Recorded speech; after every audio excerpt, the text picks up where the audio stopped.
colocar minha cara aqui fixa para eu poder ver o que está acontecendo. Assim. Tcharam! Estão conseguindo me ver e me escutar tranquilo ou não? Tá dando?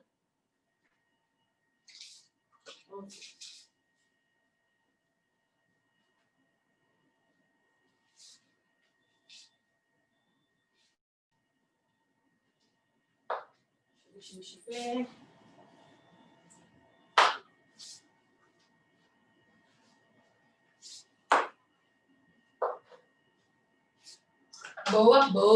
Boa tarde. Então, bora começar. Nós vamos começar a fazer uma revisão. Toda sexta-feira, a gente faz um projeto, 1 hora, 1 aula, onde eu dou 1 hora de aula gratuita para alguns alunos lá em formato de live no Instagram. Eu resolvi pegar esse 1 hora, 1 aula e fazer uma revisão para o Enem aqui no Zoom, porque eu acho que a experiência é melhor e eu acho que a gente consegue ter mais, sei lá, mais contato, mais, enfim. Quem pediu para participar, eu coloquei, mandei o link. Quem não pediu, paciência, né? Hoje vai ser por aqui, mas depois eu vou disponibilizar lá no Instagram. Eu acho que dá para disponibilizar. E eu queria conversar com vocês e falar com vocês que a gente vai fazer uma revisão. A gente vai pegar um tema central que eu acho que possa não cair, porque o Enem ele é diferente um pouco de todas as provas, né? Então, deixa eu começar a me falar. Boa tarde para todo mundo. A gente vai fazer a revisão voltada para o Enem, utilizando essa parte desse projeto 1 hora, 1 aula. Mas o que eu quero falar com vocês é que o Enem ele é um banco de questões, então várias questões vão sendo feitas ao longo de um período e vão sendo depois de testados, né, passar por um teste de sei lá, vários testes que eles vão fazendo, você acaba jogando essas questões num banco de questões e aí eles vão tirando essas questões de forma aleatória. Então, é muito difícil que, do nada, eles tirem uma questão de coronavírus. Mas existem muitas coisas que são muito frequentes no Enem. O que eu quero fazer? Toda a revisão eu faço dessa forma. Eu começo com um tema e, desse tema, eu vou pegando e vou destrinchando vários temas, mas todos eles voltados agora para a parte do Enem. Então, a gente vai fazer isso... Ai, Jesus! A gente vai fazer isso agora. Espera só um segundo que eu já estou voltando, rapidão. Só mexer no negócio aqui.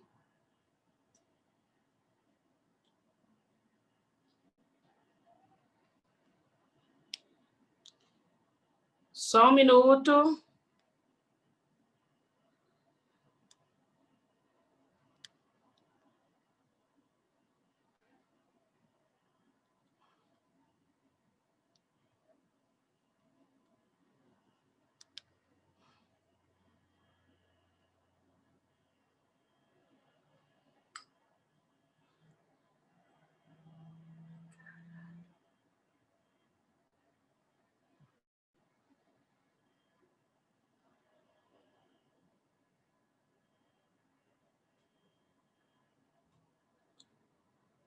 Voltei, estava ajudando a galera que não estava conseguindo entrar. Mas a gente vai começar, então, eu vou começar essa aula com o tema do momento, né, coronavírus, e aí de coronavírus a gente vai falar tudo que a gente pode ser dito, baseado nas coisas do Enem, entrando muito em ecologia, que é a parte do Enem. A gente já viu e todo mundo já sabe também, já estudou, que o Enem ele tem o objetivo de fazer uma prova mais contextualizada com as coisas que acontecem no dia a dia, com as formas do que pode acontecer ou não no ambiente. E quando você estuda a ecologia é o estudo do ambiente, né, do indivíduo inserido no seu ambiente, ou do indivíduo com o próprio indivíduo, a relação do indivíduo com o próprio indivíduo, e é por isso que é um dos temas mais frequentes no Enem. Então, o que a gente vai fazer agora? A gente vai conseguir juntar todos esses temas, aplicar tudo que a gente conhece aqui, e bora para fazer essa aula. Qualquer dúvida, vocês vão me perguntando no chat, a gente vai conseguir fazer o que a gente puder aqui, tá bom? Então, vamos colocar aqui algumas coisas. Primeiro, coronavírus. Uma coisa que eu já quero que vocês olhem aqui é muito gente, não sei nem escrever mais. Coronavírus. Uma coisa que eu quero que vocês observam é que, de acordo com o código de nomenclatura, muita gente acha que o código de nomenclatura é aquele negócio aqui. Quando você... Vou até escrever aqui no canto. Já caiu uma vez, não é isso? Aqui pega, né? Nomenclatura. Ato de dar nome. O que a gente aprende no código de nomenclatura na escola? A gente aprende que o primeiro nome ele tem que ser uma espécie binomial, e essa espécie sendo binomial, ela tem dois nomes. O primeiro a gente chama de epíteto genérico, o segundo a gente chama de epíteto específico. O epíteto genérico tem que ser maiúsculo, o epíteto específico tem que ser minúsculo. Os dois têm que estar em latim e você vai sublinhar cada uma desses nomes. Isso daqui é a regra de nomenclatura zoológica, mas existe outras regras de nomenclatura. Nomenclatura de planta, nomenclatura de vírus, nomenclatura de, sei lá, de bactéria, e não vai obedecer a essa regra aqui. Por isso que o nome do coronavírus é SARS-CoV, lembra? Não é uma coisa que segue o epíteto genérico e o epíteto específico. A nomenclatura para vírus é totalmente diferente para a nomenclatura de outros tipos de seres vivos, né? Então, quando a gente aprende na escola, a gente aprende regra de nomenclatura zoológica. Grava sempre essa informação para você não ficar perdido, beleza? Outra coisa que eu queria falar com vocês é o seguinte: coronavírus é um vírus, tá? Sendo vírus, é um organismo que é o mais simples de todo. Ele é composto por uma cápsula proteica. Então, aqui é um capsídeo de proteína. A gente chama isso de capsídeo. E aqui dentro você vai ter um material genético. E esse material genético, ele é um material genético que pode ser de DNA ou RNA. No caso do coronavírus, é RNA, tá? Só vírus que tem como mandatário do corpo o RNA. Lá no começo, lá no processo, no processo de origem da vida, né? A gente fala que você tinha alguns gases da atmosfera primitiva. Vou pedir para quem tiver com o microfone ligado e desligar, talvez. Deixa eu ver se eu consigo desligar. Desativar só. Desliguei. Bora. Lá no começo da atmosfera primitiva, a gente tinha alguns gases que estavam disponíveis: metano, amônia, hidrogênio e vapor de água.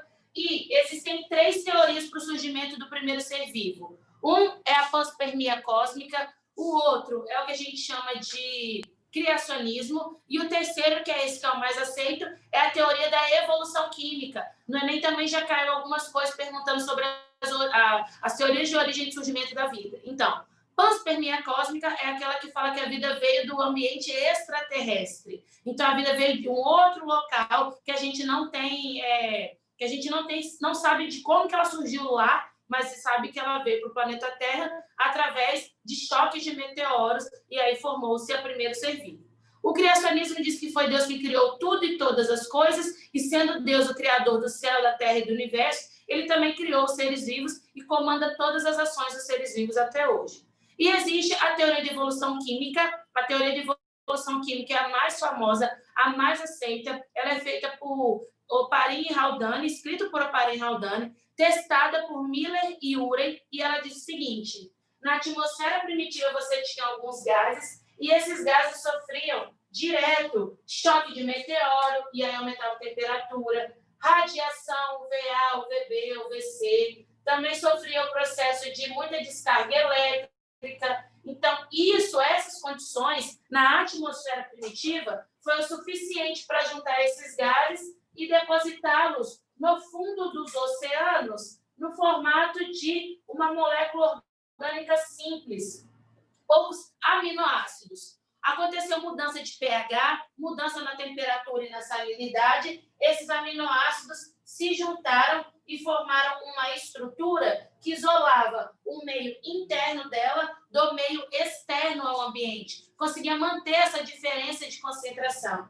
E nesse processo de manter essa diferença de concentração, né, de ambiente interno e externo, algumas vezes, alguns delas se associaram com um lipídio também, que surgiu no meio do caminho. Então, você vai ter os aminoácidos, algumas se associaram com os lipídios e puderam também englobar o material genético aqui dentro. Talvez, dessas primeiras estruturas que a gente chama de coacervado, deve ter surgido a primeira célula, que é uma célula procariótica, procariótica, não tem carioteca, tá bom? Então, uma célula que eu chamo de célula procariótica, é primitiva, não tem a membrana que envolve o núcleo. Quem que são hoje os organismos que a gente chama de procariotos e os organismos que não são procariotos, que são eucariotos? Os procariotos são aqueles organismos que você vai ter uma membrana plasmática, um material genético solto no citoplasma. Solto no citoplasma não quer dizer que o material genético fique andando no citoplasma. Não. O material genético é solto no citoplasma e fica numa região específica que eu chamo de nucleóide. Mas, além disso, os procariotos têm uma única organela, que é o ribossomo. E esse ribossomo aqui, ele é diferente do ribossomo da célula eucariótica. Essa diferença do ribossomo de uma célula procariótica para o ribossomo de uma célula eucariótica faz com que você consiga fazer antibióticos que ataquem especificamente o ribossomo de uma célula procariótica, que a gente denomina de ribossomo 70S. 70S quer dizer que são 70 unidades de sedimentação. Ou seja, o tanto de tempo que demora para, num processo de centrifugação, aquilo decantar, né, no processo de separação de elementos celulares. Só que o que eu estou querendo dizer? Por conta do ribossomo da célula procariótica ser diferente do ribossomo de uma célula eucariótica, os antibióticos, eles são utilizados para atacar ribossomos. Antibióticos são utilizados para atacar ribossomos de células procarióticas. Esse ribossomo aqui, que eu denomino de 70S, e ele não vai ter ação, ou seja, não vai ter a capacidade de atacar os ribossomos, que eu denomino de ribossomo 80S. Então, tem que prestar muito bem atenção. Vamos lá para alguns outros pontos, né? A célula eucariótica, diferente da célula procariótica, também vai ter a membrana, mas ela vai ter um núcleo. E o material genético de uma célula eucariótica fica dentro do núcleo. Além dos ribossomos, a célula eucariótica tem várias outras organelas. A gente já vai falar delas também. Mas eu quero que você saiba o seguinte: toda vez que você olha para uma célula procariótica e para uma célula eucariótica, ela tem alguns componentes. Membrana, que é essa parte preta, citoplasma, que é o espaço aqui, e material genético. Então, membrana, citoplasma e material genético. Membrana, citoplasma e o material genético. Só que na célula eucariótica, eu quer dizer verdadeira, né? A carioteca existe e isola o material genético do restante da célula. Quando você olha para um vírus, o vírus ele só tem proteína e material genético. Essa proteína, provavelmente, poderia ser essa proteína aqui, desse conservado. O material genético pode ser que o vírus conseguiu armazenar um material genético aqui, ó, e formou essa transição entre o coacervado para a primeira célula. Então, tem várias teorias que falam que os vírus, eles são, na verdade, uma transição, um intermediário, um elo de ligação entre os coacervados e as primeiras células. E quando você está estudando lá em Origem da Vida, a gente estuda que o material genético que surgiu primeiro provavelmente foi uma molécula de RNA, porque o RNA tem a função de produzir proteínas da cápsula e auto se replicar e produzir o próprio material genético. Isso dá a característica de multiplicação dessas estruturas que eles sabem que existe. O coacervado tem a capacidade de aumentar e diminuir de tamanho, vírus tem a capacidade de se reproduzir, mas a célula é muito mais potente, talvez a palavra, muito mais eficiente no processo de reprodução. Por isso que na luta pela sobrevivência, a célula levou vantagem. A maioria dos organismos hoje são celulares, com exceção dos vírus que não têm célula. E isso faz com que o vírus caia naquele problema seríssimo. Eu posso considerar um vírus um ser vivo ou não? Aí a resposta é: você pode considerar. Quem acredita que o vírus é considerado ser vivo é porque os vírus eles têm material genético, uma característica quase exclusiva dos seres vivos, eles têm a capacidade de reproduzir, eles não têm metabolismo próprio, mas para eles terem vida, eles têm que entrar dentro de uma célula e usar o metabolismo da célula. E eles têm a capacidade de evoluir e fazer o processo de passar suas características para as próximas gerações, coisas que são exclusivas dos seres vivos. Mas quem fala que vírus não é um ser vivo é porque vírus ele não tem célula. Se ele não tem célula, aí fica muito complicado em classificá-lo como um ser vivo, uma vez que a gente fala que organismos que são celular, que para você ser considerado ser vivo, a primeira premissa é que você seja formado por célula.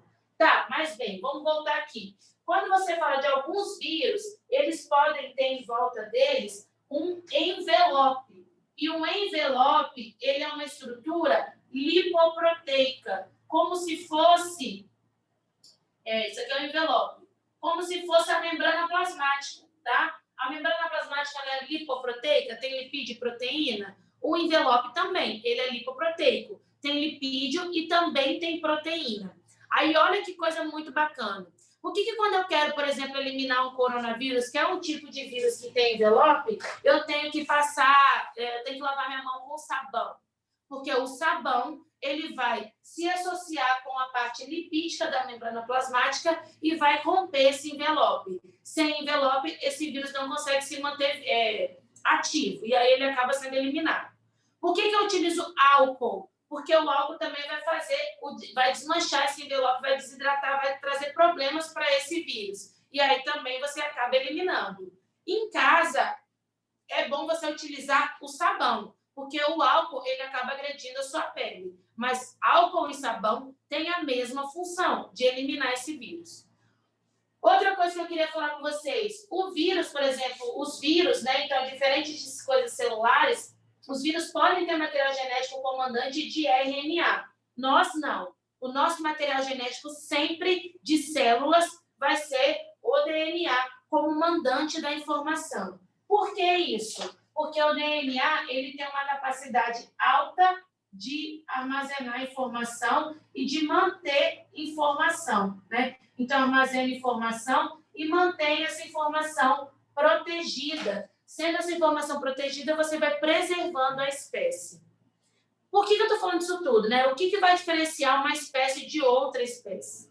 De acordo com o conceito de Mayr, que é um conceito lindo no campo da teoria, mas na prática não funciona, você considera um indivíduo de uma outra espécie que a sua quando você não consegue mais fazer sexo e produzir descendente fértil.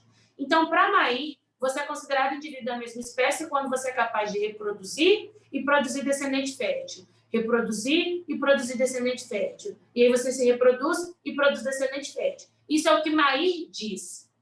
Só que na prática a gente não consegue trabalhar com isso, né? E aí você utiliza vários outros conceitos. Um deles é o seguinte: se você é capaz de manter o fluxo gênico, ou seja, se você ainda consegue fazer sexo com o indivíduo e manter o fluxo gênico, mesmo que seja, por exemplo, cachorro, né? Eu sempre dou o exemplo do cachorro. Se você conseguir cruzar, igual aconteceu, o husky siberiano com o Lulu da Pomerânia, eles vão ter um filhote que consegue se reproduzir. Então, Lulu da Pomerânia, o husky siberiano e o Pomsky, que é o híbrido formado deles, são organismos que são considerados a mesma espécie. Porque o Pomsky consegue se reproduzir e produzir outro descendente, que consegue se reproduzir e produzir outro descendente. Então, enquanto você mantém o fluxo gênico de alguma forma, você é considerado indivíduo da mesma espécie. Mas a partir do momento em que você quebrou esse fluxo gênico, você passa a ser de espécies diferentes. Por que eu, Camila, não sou da mesma espécie que o macaco, do chimpanzé, apesar de 98% do meu material ser idêntico ao dele? Porque quando eu faço sexo com o macaco, quando eu tento fazer a hibridização do meu material genético com o do macaco, eles não conseguem continuar o processo de gestação, não conseguem gerar um filhote novo. Quer dizer, eu não estou conseguindo manter o fluxo gênico, o fluxo da informação. Se quebrou o fluxo gênico, já são espécies diferentes. Esse tipo de questão cai bastante no Enem. Quer ver outra questão de evolução que cai no Enem que tem tudo a ver com o coronavírus? Se o coronavírus ele tem um material genético, ele tem a capacidade de evoluir. E o que significa evolução? Sempre, sempre, sempre cai a questão do Enem de evolução e sempre relacionado com o processo de seleção natural de Darwin. O que acontece, né? Que eu vou explicar para vocês. Quando você está pensando em DNA e RNA, o DNA é uma molécula mais estável, mas ele pode sofrer mutações, alterações, né? Existem dois tipos de mutação. Vamos falar delas aqui, que aí eu já vou falando com vocês dessas alterações. Olha só, existem dois tipos de mutação que a gente fala que existe. Existe a mutação, que é a mutação cromossômica, e essa mutação cromossômica cai pouquíssimo no Enem, tá? Cromossômica.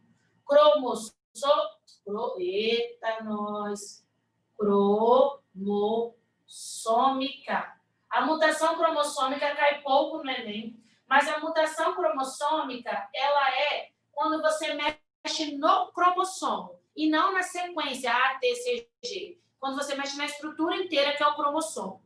E aí, a mutação cromossômica pode ser no número de cromossomos ou na estrutura de cromossomos. Se acontecer no número de cromossomos, você chama de mutação numérica. Se acontecer na estrutura do cromossomo, você chama de mutação estrutural.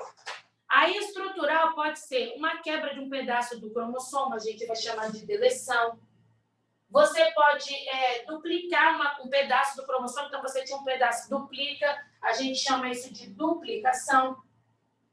Você pode pegar um pedaço de um cromossomo, por exemplo, você pode pegar o cromossomo 12 e colocar esse pedaço lá no cromossomo 15. Quando você faz uma troca de cromossomos, peguei o pedaço do cromossomo 21 e joguei lá no cromossomo 1. Quando você troca um pedaço de um cromossomo para outro cromossomo, aí você chama de estrutural do tipo translocação.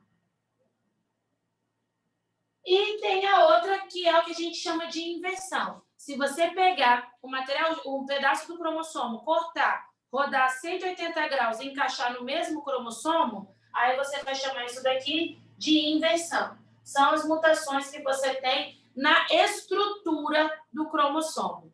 Mas, e se você estiver falando na quantidade total de cromossomos que você tem? Na quantidade total de cromossomos que você tem, a gente chama de mutação cromossômica numérica. E aí são dois tipos. O primeiro tipo a gente chama de aneuploidia. O segundo tipo a gente chama de poliploidia ou euploidia. E essa daqui cai bastante no Enem também, tá? Por quê? Quando você está falando, por exemplo, da aneuploidia, são todas aquelas doenças que terminam com somia. Trissomia do 21, trissomia do 18, trissomia do 21, síndrome de Down, trissomia do 18, síndrome de Edwards, trissomia do 13, síndrome de Patou. As trissomias, trissomia do X, você chama de superfêmea, trissomia sexual é XYY, supermacho, XXY, Klinefelter, monossomia do sexual, X0, você chama isso de Turner. São as mutações em que você ganha. O nosso conjunto não é 46 cromossomos? Se você ganhar um cromossomo e ficar com 47, ou se você perder um cromossomo e ficar com 45, aí você vai fazer um tipo de mutação que eu chamo de aneuploidia. Quando você somou um ou diminuiu um no conjunto cromossômico todo que você tem. Mas existe a poliploidia, que também é chamada de euploidia. E aí, nesse caso, você vai ganhar um cromossomo em todos os pares. Ou seja, ao invés de você ser 2 Ns, você passa a ser 3 Ns, 4 Ns, 5 Ns, e isso é quando terminar com ploidia. Então, por exemplo, triploide, tetraploide, pentaploide, dali para cima você vai chamar tudo de poliploide. Por isso que a gente chama de poliploidia, quando você aumentar o lote inteiro. Não existe doença humana compatível com a vida com casos de poliploidia. Isso pode cair no Enem, por exemplo, em relação às plantas, porque algumas plantas, elas são melhoramento genético, e no caso de melhoramento genético, elas utilizam alguns tipos de fecundação e modificam essa planta. Essa semana, eu recebi algumas perguntas sobre biotech, e algumas delas eram o seguinte: Camila, Qual a diferença de organismo geneticamente modificado para transgênico? E também, qual foi a outra que eu recebi?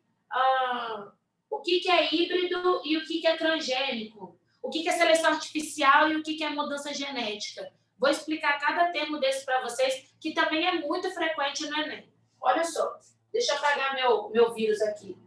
Não, deixa eu apagar meu vírus aqui, que aí depois eu vou falar disso e depois eu vou continuar falando dessa diferença das bactérias e por que a gente utiliza ela no transgênico e da outra mutação. Olha só, os vírus, olha, quando você fala de organismo geneticamente modificado, ele é diferente de híbrido. Por quê? Organismo, olha o nome que já fala, organismo geneticamente modificado. Você foi lá no material genético desse indivíduo e mexeu. Ou tirou alguma coisa, ou inseriu alguma coisa, ou substituiu alguma coisa, ou duplicou alguma coisa. Todo organismo geneticamente modificado é um mutante, porque a mutação ela pode acontecer no gene. Então, a mutação é mudança, né? Mudança. Pode acontecer uma mudança no cromossomo ou pode acontecer uma mudança no gene. Quando você faz uma mudança no gene, você está fazendo uma mutação. Todo organismo que é geneticamente modificado, houve uma mudança no gene. Ou seja, é um organismo que sofreu uma mutação.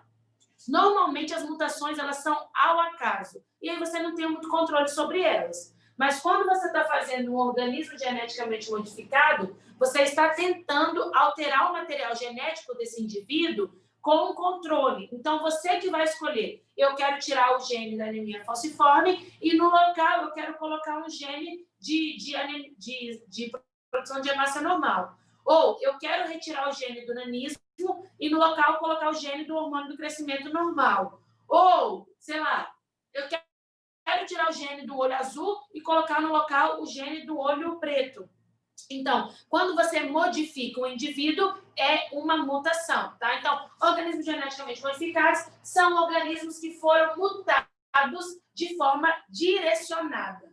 O que a mutação pode gerar? A gente não sabe, né? Quais são as consequências negativas? Positivas tem um monte. Pode aumentar a quantidade de vida dessa planta, pode melhorar a vida do indivíduo durante um tempo, mas os malefícios não são tão conhecidos. Por isso que tem um problema muito grande quando você fala, por exemplo, de transgênico, que a gente já vai chegar neles, tá? Mas eu quero falar para vocês o que é uma mutação gênica. É quando você pega a sequência do indivíduo, A, C, C, G, C, U, e vai CT, porque é DNA, e você vai mexer nessa sequência.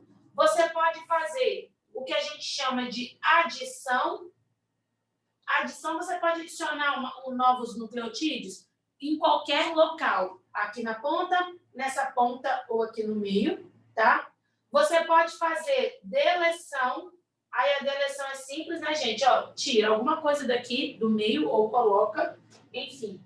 E você pode fazer a substituição. A substituição, você vai, por exemplo, pegar um A ali e substituir. Então, vamos fazer uns exemplos aqui para vocês não perderem. Substituição, eu posso colocar assim, ó.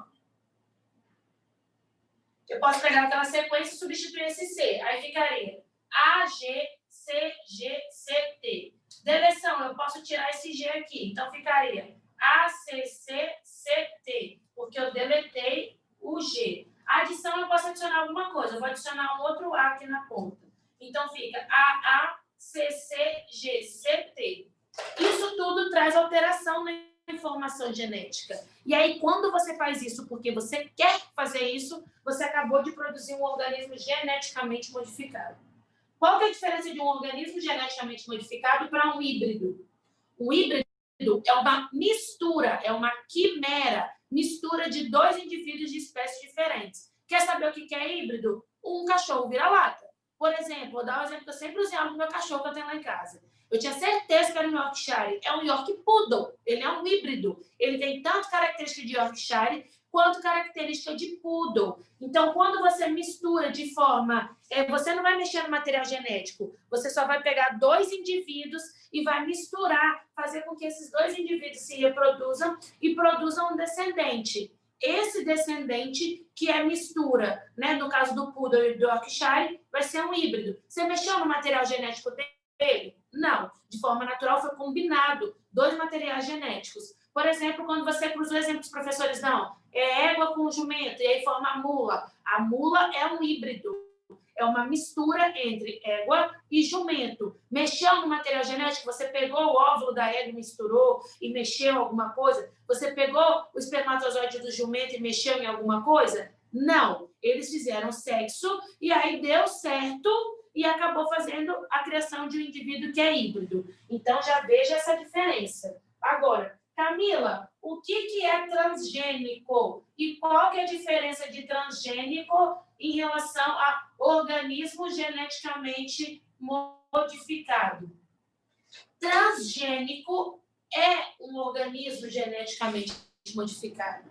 Todo organismo geneticamente modificado é um transgênico? Não. Mas todo transgênico é um organismo geneticamente modificado? Sim. O que é o transgênico? O transgênico é quando você pega material genético de uma espécie, material genético de uma espécie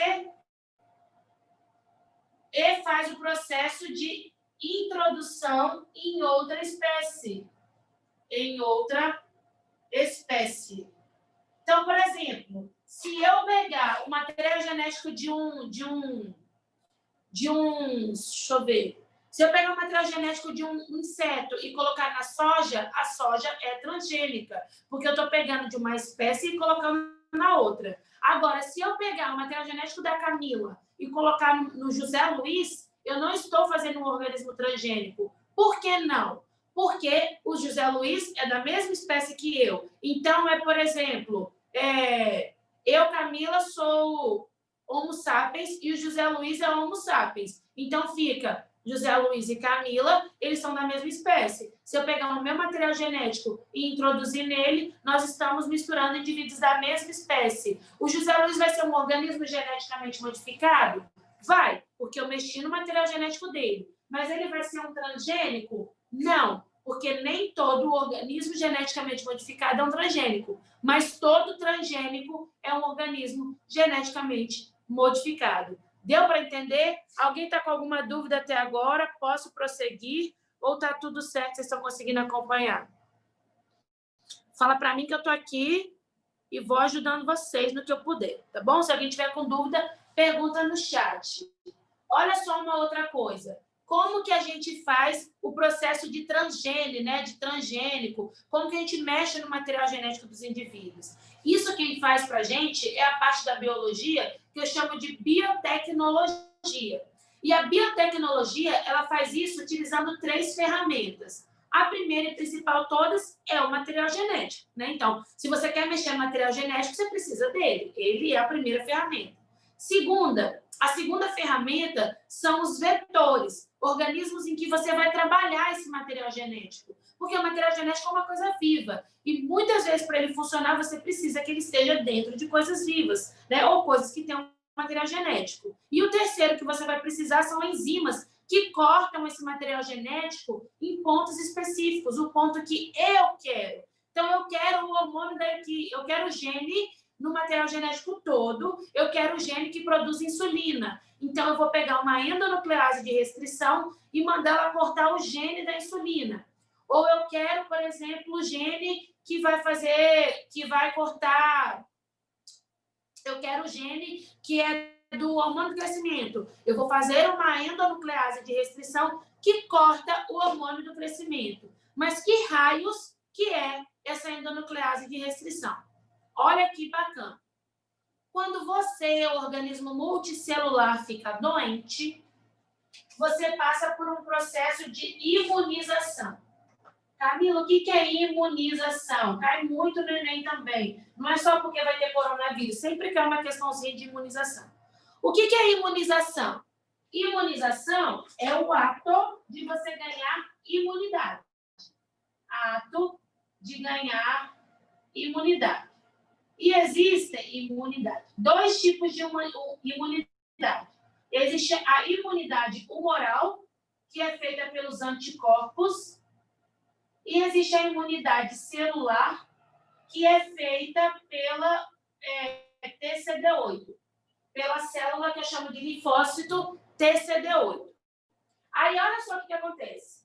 A imunização, gente, pode ser de duas formas. O ato de ganhar imunidade, o ato de ganhar anticorpo, ou o ato dessa célula TCD8 funcionar, pode ser feita de duas formas. Uma é de forma ativa. O que quer dizer ativo? Ativo é quando o seu corpo ele vai entrar em ação e ele vai produzir alguma coisa que vai fazer com que isso funcione com muita frequência. Então, existe a imunização ativa, aquela em que você é ativado para começar a produzir os seus próprios defensores. E existe a imunização passiva. A passiva é quando você recebe isso pronto. Então, tem a imunização ativa que você produz e existe a imunização ativa que você recebe pronto, né? Qual que é duradoura? Qual que é aquela que vai durar muito tempo? Aquela que você produz. Porque na hora que você produz um anticorpo, um TCD8, ao mesmo tempo você produz células de memória. E eu já vou explicar qual a importância disso, tá? Tanto imunização ativa quanto imunização passiva podem ser de dois tipos. Pode ser natural, quando é o que acontece de forma normal no ambiente, ou artificial, uma forma que o ser humano deu um jeitinho ali e conseguiu fazer com que esse processo funcione. Então, existe a ativa natural e existe a ativa artificial. Ô Zé, pega água para mim, por favor. E existe a passiva natural também. E existe a passiva artificial. Vamos lá. Qual que é o processo de imunização natural que você tem que vai fazer com que você ative o seu corpo? A melhor forma de você naturalmente se tornar imunizado é você ficando doente. Então, vocês já devem ter escutado aí. Ah, eu peguei coronavírus, eu já estou imune, né? Ou eu peguei coronavírus e eu não tenho como pegar depois. Por quê? O que acontece? Obrigada. Quando você fica doente, aquele indivíduo, aquela bactéria, ou aquele vírus, né? Ou aquele verme, qualquer coisa que vai entrar no seu corpo, o seu corpo vai olhar aquilo e vai falar assim, esse negócio aí está muito esquisito. Se está muito esquisito, o que seu corpo vai fazer? Ele vai armar uma maquinaria todinha, tipo, super armar, vai produzir um monte de soldados, mas, ao mesmo tempo, ele vai produzir memória. E aí, talvez ele demore 7 dias ou 14 dias para ele poder conseguir produzir soldados para combater aquele agente que está causando aquela doença, tá bom? Então, se eu peguei coronavírus, vou dar um exemplo real, né? Eu peguei coronavírus no final de outubro, começo de novembro. Quando eu peguei coronavírus, eu tinha um sistema imunológico que conseguiu se fortalecer antes do corona me atacar. Então, eu fiquei com sintomas? Fiquei. Fiquei mal? Fiquei. Só que, o que aconteceu? O meu corpo conseguiu produzir soldados que eram mais eficientes do que o vírus que estava me atacando. Então, com o tempo, o meu corpo conseguiu eliminar esse vírus que estava causando mal para o meu corpo e, ao mesmo tempo, produziu célula de memória. Isso significa que, quando eu estiver andando na rua e o mesmo coronavírus tentar me atacar, ele não vai conseguir. Porque assim que ele entrar no meu corpo, já vai ter um monte de soldado combatendo ele. Não vai ser igual naquela primeira vez que ele entrou, que quando ele entrou, ele ficou procurando, aí não tinha ninguém para combater, ele começou a invadir a célula, e os meus soldados lá, tipo, besta. Não. Da segunda vez que ele for tentar me atacar, o soldado já vai estar de prontidão. Por quê? Porque eles têm memória. E eles tendo memória, eles conseguem atacar aquele vírus. Só que o problema da imunização desse jeito é que ela é específica para aquele tipo de vírus. Se o vírus sofrer uma mutação, a bactéria sofrer uma mutação, se o material genético dela for diferente, esse vírus ele já não vai conseguir ser combatido. O seu corpo vai ter que passar por um novo processo de imunização.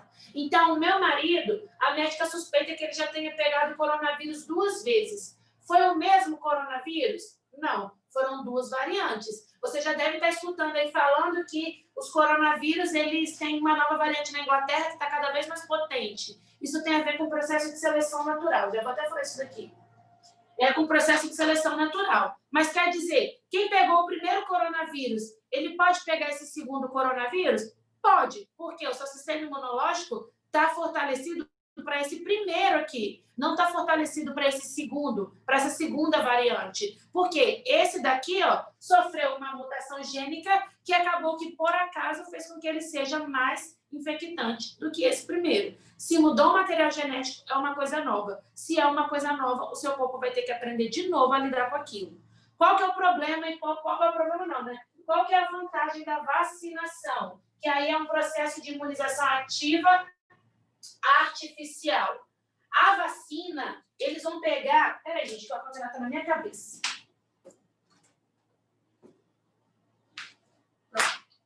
A vacina, eles vão pegar o agente morto, por exemplo, o coronavírus morto, o coronavírus que mais atacou as pessoas, né? A variante que está aí atacando todo mundo. Eles vão pegar, normalmente assim, mas não é o que faz com a do coronavírus. Mas normalmente ele vai pegar o agente morto ou enfraquecido. Enfraquecido a gente chama de atenuado. E esse agente morto ou atenuado, eles vão inocular em você. Então, eles vão pegar o coronavírus e inocular em você, ou eles vão pegar o vírus do HPV e vão inocular em você, ou vai pegar o vírus da raiva e inocular em você. A vacinação é você pegar o que causa a sua doença e inocular em você. Mas você não vai introduzir ela em você viva, porque senão você ficaria doente, né? O que você vai fazer é enfraquecer ou matar e vai introduzir em você esse agente enfraquecido ou morto. Por quê? O seu corpo ele não sabe se aquele vírus, se aquela bactéria, se aquele agente está morto ou não. Não sabendo, o que ele pode fazer? Ele vai, do mesmo jeito, olhar, ver que tem alguma coisa esquisita e vai mandar o seu corpo produzir os soldados e, ao mesmo tempo, as células de memória. O seu corpo vai estar combatendo alguma coisa que está morta, mas ele não sabe disso. E aí, qual que é a vantagem no final do processo? Você já vai ter aqueles soldados prontos. Quando você, por exemplo, nunca pegou o coronavírus e vai tomar vacina do coronavírus agora. Se por algum acaso o coronavírus tentar entrar em você, você já passou por aquele processo demorado de reconhecer, de produzir as células de memória. Agora, você vai estar com as células de memória. O vírus vai entrar em você, mas ele não vai conseguir penetrar na célula. Por quê? Porque você já vai ter um monte de soldado que vai estar combatendo aquele vírus que está entrando. Então, a vacinação, ela antecipa o seu corpo. Ela faz que o seu corpo já fique em estado de alerta para não demorar tanto tempo. Porque tem gente que não aguenta esses 7 dias. Tem gente que o vírus ele é mais forte do que os soldados que o seu corpo produz. E aí é a hora que vem a letalidade das pessoas, tá? Então, é muito importante o processo de vacinação para qualquer doença. Existe um movimento anti-vacina que está fazendo com que esse processo vá ficando cada vez pior. Tem 5 anos que o Brasil não bate a meta de vacinação de todas as doenças. Poliomielite, sarampo, cachumba, enfim. E muitas doenças que eram consideradas erradicadas, elas sumiram. O que eles falam que é o bom e o mal da vacina? O bom da vacina é que você nunca mais vai ficar doente. Mas o mal é que as pessoas não estão vendo pessoas doentes, não estão vendo as pessoas morrendo de sarampo, morrendo de rubéola, morrendo de varíola, e acaba achando que essas doenças não existem. E aí começam as teorias conspiratórias, que é introduzir um chip, que vai controlar você. Aí eu fico pensando, gente, sério que a China quer me controlar? Quem sou eu na fila do pão? É muito se achar importante, né? Para achar que a China quer controlar você. Mas, enfim, voltando aqui, né? A imunização, a vacinação é importante porque vai adiantar um processo que o seu corpo tem que fazer. Às vezes, essas células de memória que o seu corpo produz, elas são degradadas rapidamente. Por isso que você tem que tomar as doses de reforço, para sempre produzir novas células de memória. Em algumas doenças, essas células de memória ficam durante muito tempo no seu corpo. 30, 40 anos. São aquelas vacinas que você tem que tomar o reforço só agora com 20 não sei quantos anos, tá? Porque essas células de memória duram mais tempo. O que eles observaram no coronavírus é que, às vezes, a vacinação cria células de memória, ou pouquinha, que não é o suficiente para imunizar, ou cria células de memória, que são células de memória que são rapidamente consumidas. E por isso que você vai ter que tomar várias doses. Mas por que também a vacina do corona não é tão eficiente como as outras vacinas que existem por aí? A resposta é o seguinte: quando você está falando de uma vacina normal, por exemplo, vacina contra a poliomielite, eles pegam o agente causador da poliomielite, enfraquece ou mata e introduzem em você. Só que eles não quiseram fazer isso com o coronavírus. Eles não quiseram pegar o vírus completo, que não está aqui mais, né, que é o capsídeo, o envelope e o material genético, e introduzir em você, mesmo que esteja morto ou atenuado. Por quê? Porque é um vírus de alto contágio. E é um vírus que pode causar muitos problemas. Então, se você introduzisse esse vírus aqui e, por algum motivo, um vírus enfraquecido lá conseguisse, do mesmo jeito, atacar o seu sistema imunológico, você poderia ficar doente e o resultado não seria muito legal. Então, o que é a vacina do coronavírus? Eles vão pegar só o material genético do coronavírus e vão tentar fazer esse material genético sozinho, que aí sozinho não tem poder de fazer nada. Eles vão tentar, assim, de causar coronavírus em você. Eles vão pegar esse material genético e tentar fazer com que o seu corpo entenda que isso precisa ser combatido e criar o seu sistema lá de vacinação. O que eles conseguiram com essa Coronavac? Você pegou o material genético, introduziu no indivíduo, e esse material genético ele foi capaz de imunizar 50, de 100 pessoas, imunizou 50. Dessas 50 que não ficaram imunes, o que aconteceu? Quando elas pegaram o vírus do coronavírus, 70% ficou só com uma gripezinha e todo mundo não foi para a UTI, né? Então, desses 70%, sei lá, 70% de 50%, você ficou com pouco, nenhuma foi para a UTI. Então, ficou uma gripezinha mesmo. Então, mesmo que você tome vacina, não fique totalmente imune, é bom que você, se pegar o coronavírus, reduza em zero a chance de você parar na UTI e ser entubado e morrer por conta desse vírus, tá bom? Agora, esse vírus ele atua no ambiente fazendo um processo de seleção natural. Se você pensa em Darwin fala que existe na população vários indivíduos. E esses indivíduos são muito diferentes entre si. Então, tem indivíduo 1, 2, 3, 4, 5, 6, 7, 8, 9, 10. Existem vários indivíduos. E o mesmo coronavírus entrou em todos os indivíduos.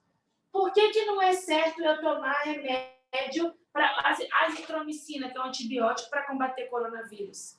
Porque a azitromicina é bio-vida, antivida. Se o vírus não é considerado um ser vivo, não tem como você utilizar antibiótico para matar vírus. Por quê? O antibiótico ele atua degradando parede celular de bactéria. E as bactérias têm a parede celular, vírus não. Então, não tem onde o antibiótico atuar, tá? Não tem como tomar antibiótico para doença viral. Antibiótico é utilizado para doenças bacterianas, que a gente chama de bacterioses. E por que então a gente tem que se vacinar também contra doenças bacterianas, já que existe um antibiótico? Quando você se vacina, o que você está fazendo é o seguinte: vou deixar o meu corpo pronto, aquela bactéria pode entrar em mim, mas ela entrando em mim, ela não vai conseguir fazer o estrago nenhum, porque o meu corpo vai combater e eu vou eliminar essa bactéria. Então, vacinação é uma prevenção. Se você não tomou vacina e, por exemplo, uma bactéria entrou em você, bactéria da pneumonia, acho que não tem vacina para pneumonia, mas bactéria para pneumonia, ela invadiu você, se você não tivesse vacinado, se você não tiver o sistema imunológico, o que vai acontecer? Essa bactéria vai entrar em você, vai dominar o seu corpo. O excesso de bactérias vai fazer com que você tenha uma reação. Essa reação vai te dar uma dor de garganta, dor no pulmão, dificuldade respiratória. E aí, quando você for procurar um médico, o médico ele vai te dar um remédio para tentar matar aquelas bactérias. Só que pode ser tarde demais. Esse remédio pode ou não conseguir, tá? Então, a gente fala que é muito melhor você se vacinar e se prevenir, porque você não vai pegar a doença vai entrar em você, mas ele não vai conseguir se manifestar, do que você tomar antibiótico, porque o antibiótico ele vai fazer o processo de entrar em você e na hora que ele entrar em você, ele vai tentar combater o perigo que já está instalado. Né? Então, o antibiótico é mais para tentar curar a doença. Só que no caso do vírus, não existe remédio que combate vírus, porque o vírus ele é parasita intracelular, ele entra dentro da célula. Para você degradar o vírus, você teria que degradar a sua célula toda. E ninguém quer isso, né? Porque se degradar a sua célula, acaba te degradando também. Mas vamos dizer que o coronavírus entrou nessa população aqui. E essas pessoas aqui que têm um triângulo, elas têm um sistema respiratório ótimo. Essas pessoas que têm aqui a bolinha verde têm algum problema respiratório. Tuberculose, asma, já é velho demais, né? Não consegue respirar direito, tem efizema pulmonar, tem já vários problemas. Esses que estão aqui com quadrado preto são indivíduos que são obesos, hipertensos, que são pessoas que estão no sistema imunológico enfraquecido. O vírus entrou em todo mundo. Já existe essa variabilidade na população. Em indivíduos que são saudáveis, o vírus não vai fazer nada. Mas em indivíduos que têm algum problema, o vírus vai acabar eliminando, porque ele acaba sendo mais forte do que o corpo que a pessoa tem. O que vai sobrar na população? O que sobra na população são esses indivíduos aqui, que são indivíduos bons. E esses indivíduos bons, na luta pela sobrevivência, levaram vantagem em relação aos demais. Por quê? Porque eles precisaram se tornar bom. Se em qualquer questão do Enem, e tem muita, se perguntar assim, ou se falar, ou se der a entender que o indivíduo ele se modificou porque era melhor, então eu me tornei adaptado. Ou esses aqui tiveram um sistema imunológico adaptado, ou qualquer coisa parecida de falar que parece que só porque apareceu o vírus agora eu consigo me moldar a essa situação, você vai considerar isso como errado. Por quê? Porque o vírus ele vai ter que fazer o processo de se... o vírus ele vai ter que fazer o processo de... Ele vai entrar em todo mundo e vai acabar matando quem é fraco, quem já nasceu forte sobra. Se esses aqui já nasceram forte, os filhos que eles conseguem produzir são sempre iguais. Filhos que são fortes ao coronavírus. Então, daqui para frente, a população vai ter a maior parte de indivíduos azul com bolinha verde, ou seja, os indivíduos que são fortes, porque os fracos estão sendo eliminados. A partir desse momento, o corona não vai ser tão perigoso, porque na luta pela sobrevivência, a gente escolheu o mais adaptado, e o mais adaptado levou vantagem e deixou todos os descendentes com a mesma característica, e aí agora a população é resistente ao coronavírus. Para o coronavírus ele conseguir infectar esse indivíduo e matar esse indivíduo, esse coronavírus vai ter que sofrer, ao acaso, uma mutação para se tornar mais forte do que esses indivíduos que foram selecionados positivamente. Então, o que significa seleção natural? A variabilidade ela já existe, e se acontecer alguma coisa na luta pela sobrevivência, o indivíduo mais adaptado vai levar vantagem. Não esquece isso. Toda a prova do Enem tem pelo menos uma questão de seleção natural e é justamente relacionado a isso de... As respostas erradas sempre vão ser aquelas que vão falar que o indivíduo vai se adaptar ao ambiente. Não, você vai escolher o indivíduo mais adaptado. Mas se você modificar esse organismo geneticamente, ele pode se tornar adaptado. E aí, eu vou voltar aqui para poder terminar esse processo e começar a falar por que eu falei de sistema de imunização quando eu estava falando de biotecnologia. Presta atenção.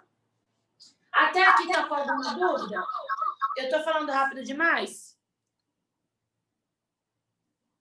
Sim ou não?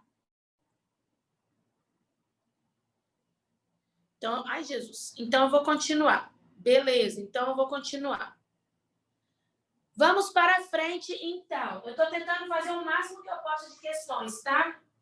Então, vamos mais para frente. Olha só. Quando você está falando de imunização passiva, a imunização passiva é você receber o anticorpo pronto. Como o seu corpo não teve que se armar, ele não produziu células de memória. Então, aquilo vai durar pouquíssimo tempo. Dura 2 meses, 3 meses, uma semana? Não dura muito. Mas esse processo de imunização passiva é para tentar combater alguma coisa mais rápido possível, para não esperar esse tempo que seu corpo tem para se armar e criar imunidade. De forma natural, a imunização passiva, quando você recebe o anticorpo pronto, é no aleitamento materno. Tá? Por isso que é importante você dar mamar para o seu bebê, porque no mamar, né, a sucção lá, o bebê vai absorver também anticorpos. A imunização passiva artificial, que é o jeitinho que o ser humano deu, foi criar o soro. O soro, ele é o anticorpo pronto. Você recebe o anticorpo pronto para já combater aquilo que causou problema em você. E para você produzir, olha que legal isso. O soro, para você produzir o soro, você tem que causar um processo inflamatório em um animal. Geralmente, você introduz o agente, por exemplo, eu quero um soro de cobra, um soro antiofídico ou um anticrotálico de uma cascavel, quero específico, quero de uma cascavel. O que você vai fazer? Você vai introduzir a toxina da cascavel num cavalo ou num animal de grande porte, porque aí não vai trazer problema para esse animal. Vai esperar o animal armar o sistema imunológico dele de forma natural. Então, ele vai ficar doente e aí ele vai produzir anticorpo para aquela doença.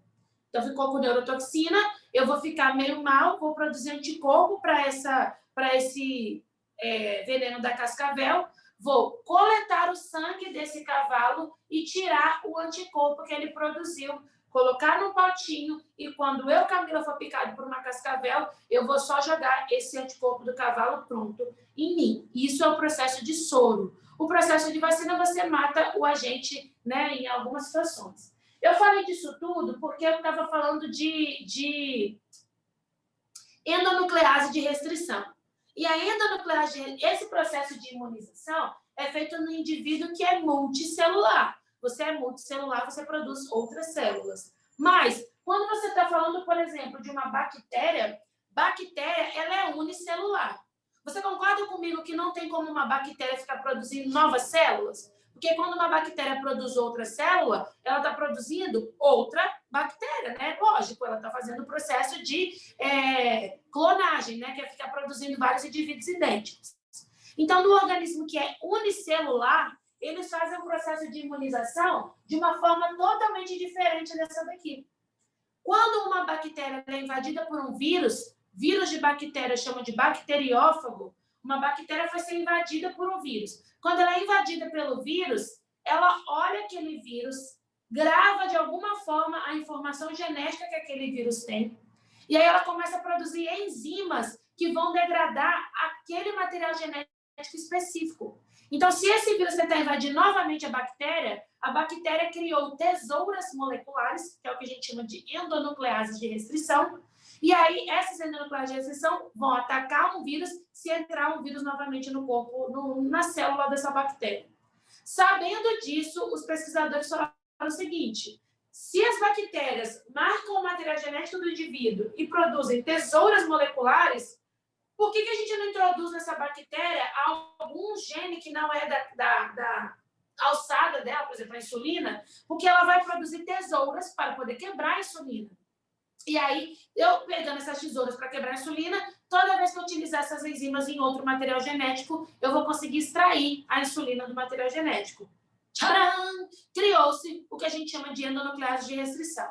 Existe hoje uma tecnologia desenvolvida desde 2014, que a gente chama de tecnologia CRISPR-Cas9, que é uma tecnologia em que você tem uma endonuclease de restrição mais potente do mundo e você direciona ela para cortar o seu material genético do jeitinho que você quiser, do formatinho que você quiser, aonde você quiser, e aí permitir com que a gente desenvolvesse milhões de organismos geneticamente modificados que pode trazer melhorias ou até eliminar algumas características do ambiente. Se você considerar, por exemplo, que pessoa de cabelo liso é feio, você, pesquisador, pode retirar todos os cabelos lisos do bebê e colocar só cabelo cacheado. E aí todo mundo vai ter cabelo cacheado. Tem como você manipular seu bebê agora. Tem como você fazer um bebê bonitinho, do jeitinho que você quer, inteligente na medida que você quer, sociável na medida que você quer. Basta você ter conhecimento do gene que comanda aquela determinada informação. Então, essa tecnologia hoje veio para poder revolucionar, hoje sim, né, desde 2014, mas veio para revolucionar todos os conhecimentos que se tem. Tem até uma série no Netflix, eu sempre falo para os meus alunos assistirem, chama Explicando, e o Explicando tem uma série falando de manipulação do material genético e vai falar sobre essa tecnologia CRISPR, a tecnologia que faz e que modificou e que fez isso tudo, tá? Mas por que eu posso mexer tanto em material genético de bactéria? Eu posso mexer muito em material genético de bactéria, porque além do material genético circular, bactéria tem aqui também material genético extra. E esse material genético extra eu chamo de plasmídio. Se ele é um material genético extra, ele confere característica extra para a bactéria. O que seria uma característica extra para a bactéria? Uma bactéria produtora de insulina. Bactéria é um organismo unicelular, com DNA cromossomial solto, com ribossomo 70S e com plasmídio. Mas é uma bactéria produtora de insulina. Produtora de insulina, ela é uma coisa a mais. Então, quando a bactéria produzir insulina, você pode colocar a insulina aqui no plasmídio e esse plasmídio vai produzir mais coisas, né? Então, eu posso mexer no plasmídio sem alterar a bactéria, por isso que a bactéria é utilizada na biotecnologia. Além disso, normalmente, aleitamento, Fran. A Fran perguntou, do lado de imunização passiva natural está escrito aleitamento. Se cair crise por Cas9, você pode falar que cantou a pedra, igual os professores de redação. Já pensou? Sempre falo disso, uma hora cá.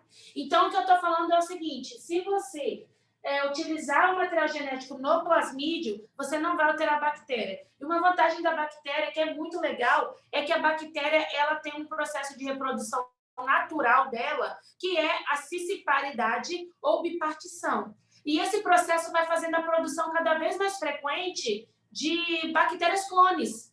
E o que é clone? Clone é quando você produz indivíduos idênticos. Se você está fazendo clonagem do material genético, quer dizer que você está produzindo vários materiais genéticos ao mesmo tempo iguais. Se você está fazendo clonagem de indivíduos, vou clonar a Valentina, minha filha. Eu estou produzindo várias Valentininhas iguais, idênticas, em morfologia e fisiologia, não em personalidade. E em algumas características, porque a gente sabe que geneticamente a característica pode ser afetada pelo meio ambiente.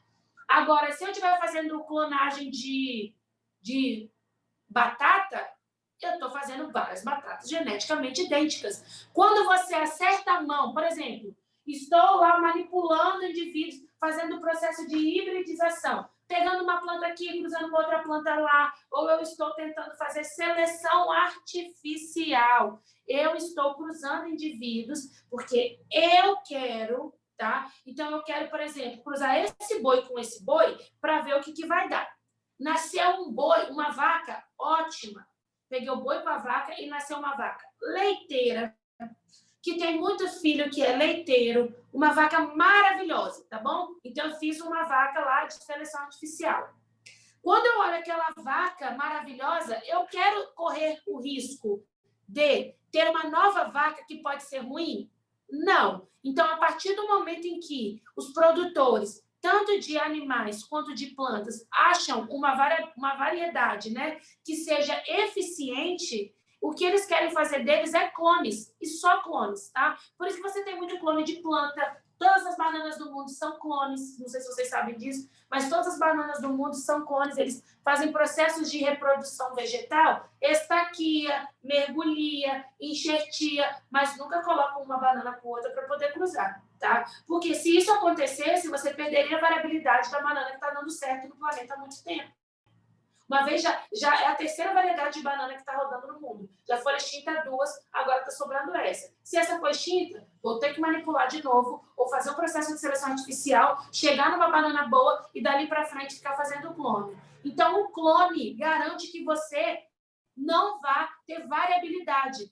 Porque se você achou o que você quer, é ruim você variar aquilo. Agora, enquanto você não achou o que você achou melhor de tudo, aí você pode mexer no material genético, porque é o processo de reprodução sexuada que gera essa variabilidade que Darwin diz. Além da mutação, né? Mutação cria características novas. Uma coisa que é bacana, também tá falando na cabeça, esqueci. Ai, gente, eu acredito que eu esqueci. Caralho! Esqueci uma coisa que eu ia falar que era muito legal, que eu acho. Vamos ver. Beleza. Vou falar de lembrei. Quem são clones naturais? Os únicos clones naturais que nós temos são gêmeos idênticos, gêmeos que vieram no mesmo processo de fecundação. Então, qual que é a diferença de gêmeo idêntico para um gêmeo que não é idêntico ao outro? Vou apagar aqui para a gente poder falar disso. Raríssimo, acho que caiu até hoje só uma questão de êmbrio na prova do Enem. Aí você não vai ficar gastando sua cabeça com embriologia, né? Você vai gastar sua cabeça com essas coisas que eu estou falando aqui agora.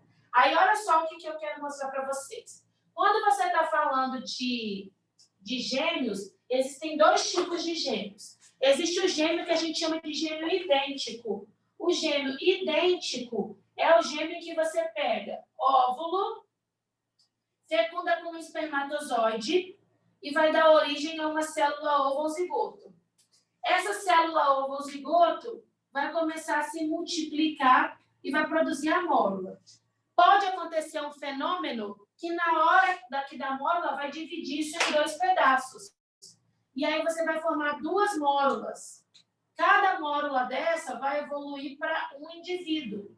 Só que esse indivíduo, gente, eles têm a mesma constituição genética, porque eles vieram do mesmo óvulo, do mesmo espermatozoide. Qual que é o problema desses meninos aqui? Gêmeos que são idênticos não são identificados nem por eletroforese. Eletroforese está caindo muito nas provas, caiu em todas as últimas provas, acho que nos últimos 3 anos. Que é quando eles pegam, cortam o material genético com aquelas endonucleases de restrição e ficam analisando padrões de banda. Então, por exemplo, eu tenho gêmeos idênticos. Não, deixa eu tentar fazer um exemplo depois eu falo de gêmeos. Eu tenho uma mãe, eu tenho um pai, e eu quero saber qual que é o filho deles, o filho 1 ou o filho 2, tá bom? Aí o pai tem um padrão de bandas diferente da mãe. O filho 1 tem assim, assim, assim e assim. O filho 2 tem assim, assim e assim. Qual que é o filho do casal? Toda vez que eles te derem um perfil eletroforético, você vai ter que olhar, ó, essa banda desse menino está na mãe. Essa banda desse menino está no pai. Essa banda desse menino está no pai. Essa banda desse menino está na mãe. Então, provavelmente, é o filho do casal. Vamos ver se o 2 é filho do casal. Essa banda aqui não está em ninguém. As bandas do filho tem que estar ou no pai ou na mãe. Não tem como ter uma banda que não é de ninguém. Então, não é filho daquele casal, tá? Então, esse daqui você já eliminaria porque não encontra a banda dele nem no pai nem na mãe. O problema de você fazer isso é que gêmeos idênticos têm o mesmo padrão de banda. Se você colocar aqui 2 meninos e esses meninos forem gêmeos idênticos, eles vão ter o mesmo padrão de bandas. E aí, se você estiver falando agora de suspeita do crime, quem cometeu aquele crime? Na hora, aí você vai ter um casal de gêmeos, sei lá, Camila e Karine. Aí você vai pegar o material genético, você achou um sangue lá na cena do crime. Quer ver agora? Aqui você coloca a vítima. Aqui você coloca na cena do crime, o sangue da cena do crime. E o sangue da cena do crime tem esse padrão de bandas aqui, ó. Esse e esse. Por que eu coloco o sangue da vítima? Para você ter a certeza que o sangue que você está olhando aqui é do suspeito e não da vítima. Mas aí eu vou pegar os gêmeos, são gêmeos, né? Então, vou ter que olhar qual dos gêmeos que cometeu o crime. Então, aqui é o gêmeo 1 e aqui é o gêmeo 2. Você vai ter como identificar quem cometeu o crime? Não. Por que não? Porque eles, por serem gêmeos idênticos, têm o mesmo padrão de bandas. E aí esse crime fica impossível de ser resolvido judicialmente ou de forma, a não ser que o realmente culpado, o que foi culpado, assuma o crime. E isso é difícil, né, galera? Tem um caso, sempre quando eu vou contar aqui para vocês rapidinho. Tem um caso de uma menina que ela estava namorando com um cara, o cara tinha um irmão gêmeo, e aí eles ficaram, na hora do sexo lá, eles trocaram, ficaram fazendo hora com a cara da menina, e aí eles trocaram. Tipo assim, tava fazendo sexo, um resolveu sair, o outro resolveu entrar, a menina engravidou, e aí quem é o pai?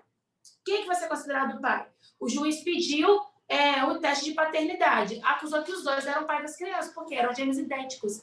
Resultado, a justiça falou que agora eles teriam que fazer o teste de paternidade, que os dois teriam que ir juntos ajudar na criação da criança e decidir lá entre eles quem vai ser considerado pai. Ninguém nunca vai saber. Por quê? Porque eram gêmeos idênticos, clones perfeitos, tá? Perfeitos. O que o gêmeo diferencia do outro? Na íris, que mas aí, ó, um gêmeo vai ser de todo ser humano, então não é só para gêmeos, se difere em relação à íris e em relação às digitais. Então, a digital de um gêmeo ia ser de um jeito, do outro gêmeo ia ser de outro jeito, e do filho seria uma terceira digital. Não tem correspondência de digitais, tá? E nem de íris do outro. Então, para você saber que era o pai. Agora, o que é um gêmeo que a gente chama de fraterno, que é um gêmeo que não é idêntico? Aí teria como você saber. Eles são derivados de duas ovulações com duas fecundações. Ou seja, aqui podia ser XX, aqui podia ser XY. Numa mesma fecundação, você pode dar origem a uma menina, ou você pode dar, e ao mesmo tempo você pode dar origem a um menino. Gêmeos que são macho e fêmea são gêmeos que não são idênticos. A mãe teve a sorte ou o azar, não sei, de ovular 2 vezes, e nesse processo de ovulação 2 vezes, cada óvulo foi fecundado por um espermatozoide e formou um indivíduo diferente, tá? Então, a única clonagem natural que existe é a clonagem, né, no caso dos seres vivos, é a clonagem quando você vai fazer gêmeos idênticos na espécie humana. Tá tudo certo até agora? Tá tudo certo até agora? Alguém tá com alguma dúvida? Sim ou não? Sim ou não? Vou fazer uma partezinha aqui que eu quero terminar. Vou fazer uma partezinha que eu quero terminar e depois eu vou dar um intervalo, tá bom? Presta bem atenção no que eu queria falar com vocês. Olha só essa célula de procarioto e eucarioto. Procarioto só vai ter uma organela, que é o ribossomo, que faz síntese proteica. Mas eucarioto tem várias organelas. Ribossomo, que faz síntese proteica. Então, ribossomo, que faz síntese proteica.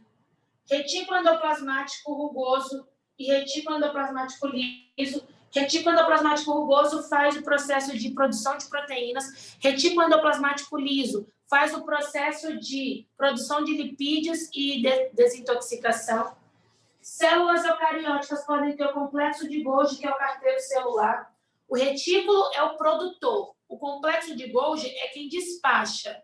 Então, se você estiver falando, por exemplo, de uma célula que é secretora, ela vai ter que produzir a secreção e enviar a secreção para outro local. Quem que produz a secreção? Retículo endoplasmático rugoso ou retículo endoplasmático liso.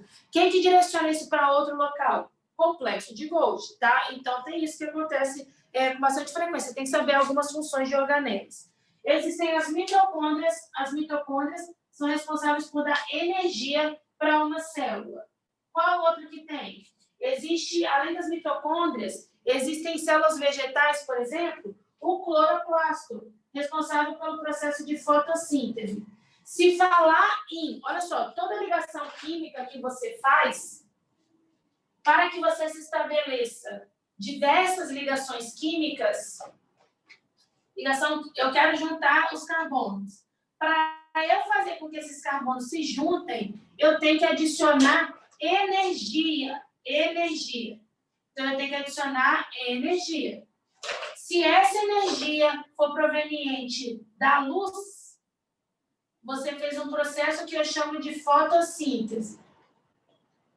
Se essa energia é proveniente de reações químicas, você fez o processo de quimiossíntese, tá? Então, fotossíntese é quando a energia é proveniente da luz.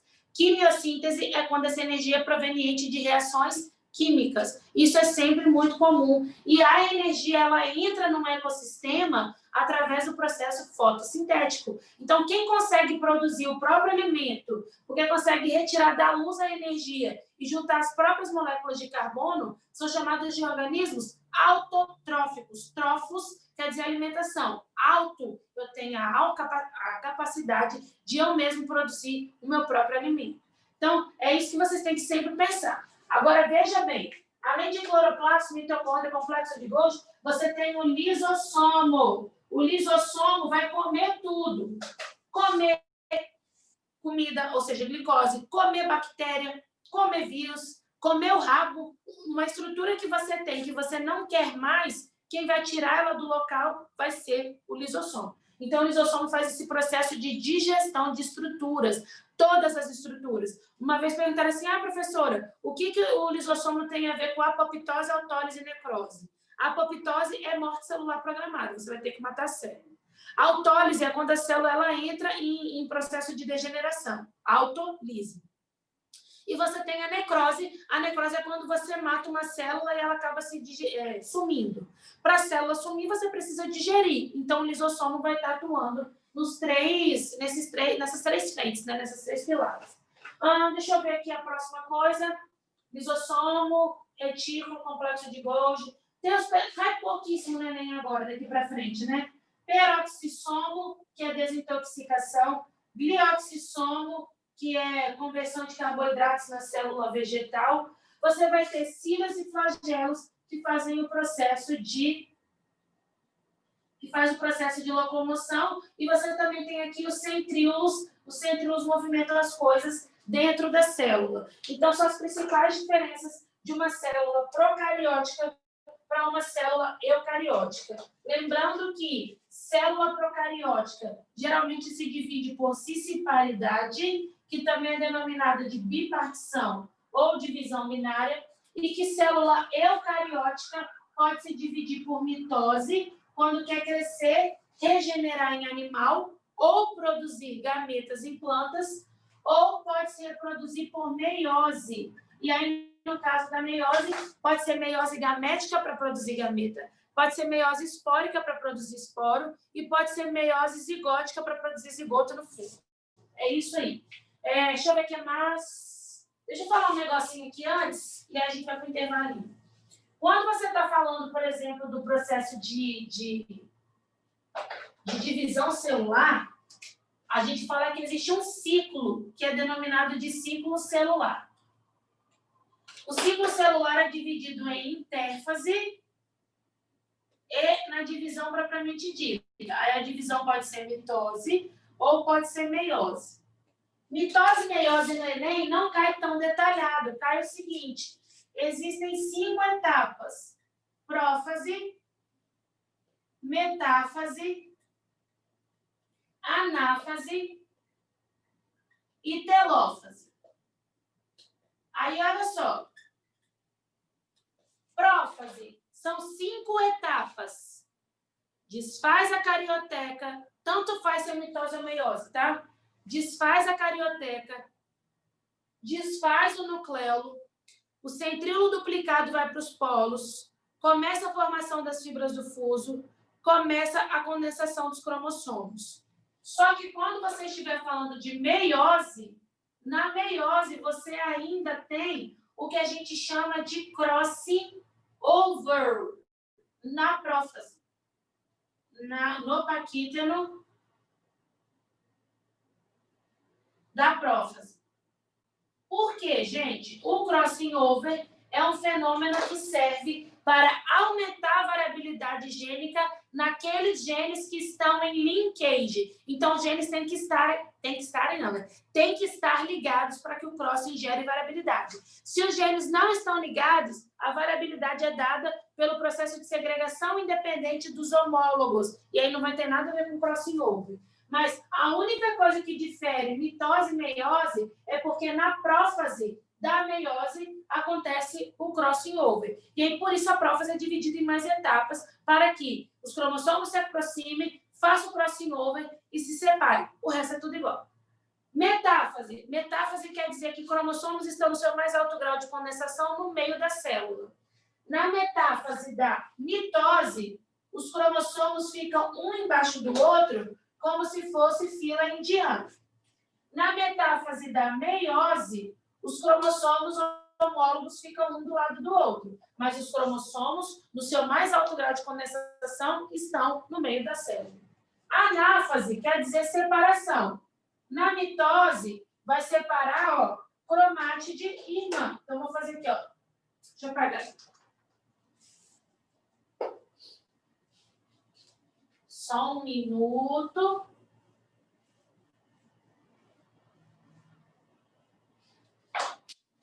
Olha só, na mitose, a anáfase vai ser separação. Que vai separar o quê? Cromátide e irmã. E na meiose?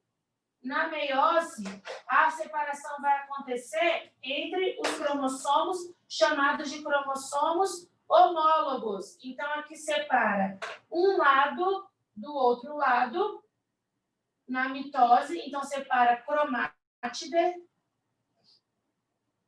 enquanto que aqui separa cromossomo. Cromossomo que são homólogos. E na prófase, a gente tem a prófase não, a telófase é o inverso da prófase, tá bom? Então, refaz a carioteca, refaz o nucleolo, o centríolo, vai para os polos, volta para o centrossomo e começa todo o processo para ficar normalzinho de novo. Isso aqui é muito comum. Agora, a intérfase é o local onde você vai ter G1, S e G2. G1, síntese de proteínas, duplicação do volume da célula.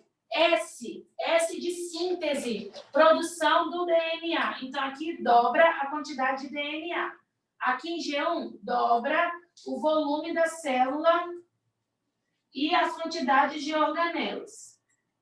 E em G2 é uma pausa e um descanso para você ir para a divisão propriamente dita. Só que para você sair de G1 para S, você tem um ponto de checagem. De S para 2, você também tem um outro ponto de checagem, de S para G2. Na prova de 2019, veio uma questão falando justamente o controle desse ponto de checagem 1 de G1 para S, que é uma proteína que eu chamo de P53. E a P53, ela só aparece quando não é para prosseguir o ciclo. O câncer, ele dá uma burlada na P53. Então, para a célula, sempre vai estar no momento de avançar no ciclo celular. Por isso que acontece aquela proliferação celular acentuada que caracteriza o câncer. Tudo bem até aqui, gente? Sim ou não? Uma coisa que eu vou falar antes do nosso mini intervalo é o seguinte. Qual é a relação ecológica que o vírus ele estabelece com o corpo de um indivíduo, ou que uma bactéria estabelece com o meu corpo? Você realmente acha que o coronavírus queria matar alguém, gente? Vocês realmente acham que o vírus, sendo um parasita, ele queria matar alguém?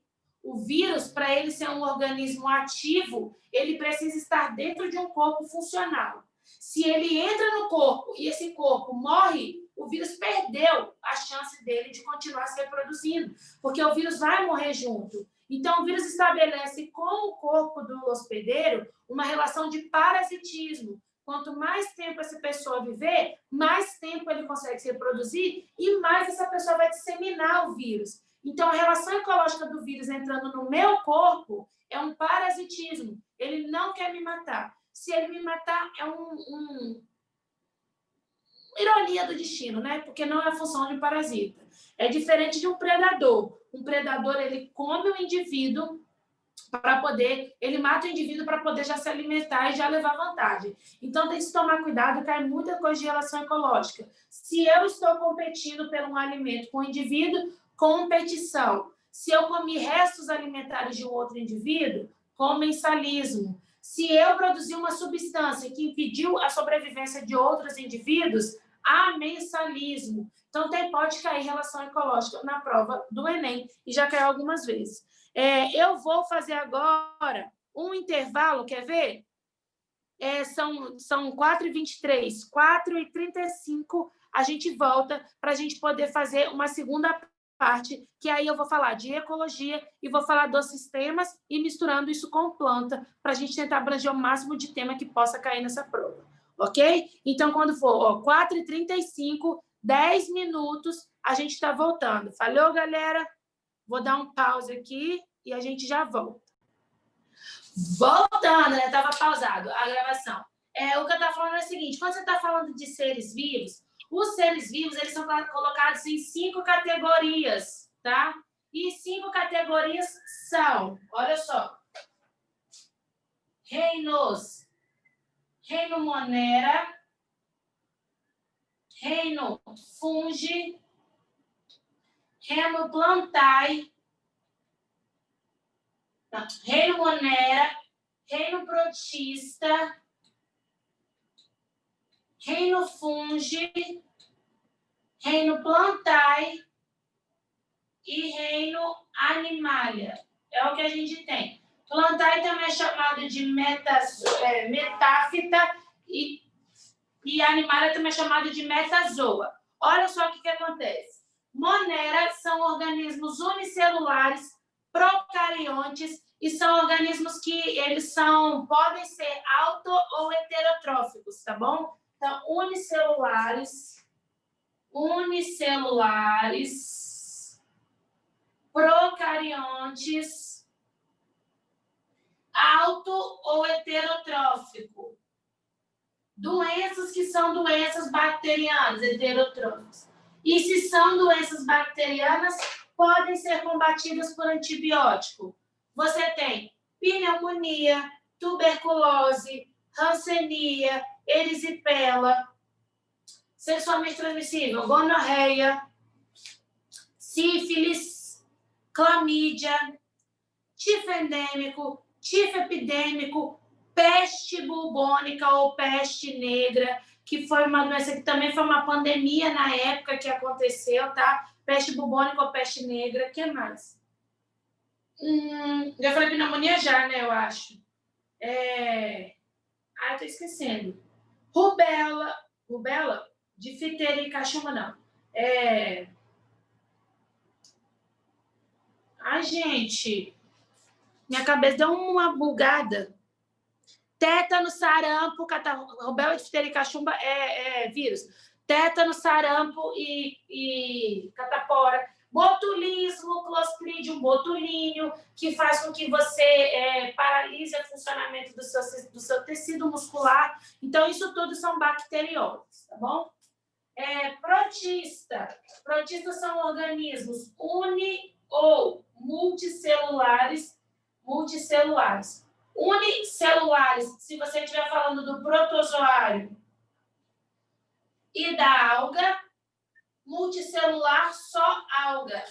São organismos eucariontes. Todos os protistas são eucariontes. Então, uni- ou multicelulares, se você estiver falando, protozoário é só unicelular, tá?